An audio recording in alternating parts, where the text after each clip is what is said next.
রাষ্ট্রীয় অপকর্ম ঢাকার জন্য একের পর এক নানা ইস্যু তৈরি করা হচ্ছে বলে মন্তব্য করেছেন বিএনপির সিনিয়র যুগ্ম মহাসচিব রুহুল কবির রিজভী। বৃহস্পতিবার নয়াপল্টনে দলের কেন্দ্রীয় কার্যালয়ে সংবাদ সম্মেলনে তিনি এ কথা বলেন। রিজভী বলেন, সরকার প্রধান ব্যর্থ, রাজকোষ শূন্য, এখন বিভিন্ন দেশে ঘুরে ঘুরেও সাহায্য মিলছে না।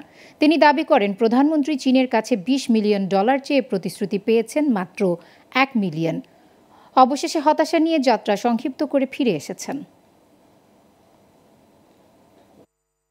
রাষ্ট্রীয় অপকর্ম ঢাকার জন্য একের পর এক অত্যন্ত সুকৌশলে তিনি একটার পর একটা ইস্যু তৈরি করছেন। আজকে যে রাজকোষ শূন্য, আপনার 15 দিনের জন্য কোনো জিনিস যে আমদানি করতে পারবে না, সেই রকম একটি পরিস্থিতির মধ্যে তিনি দেশ নিয়ে গেছেন।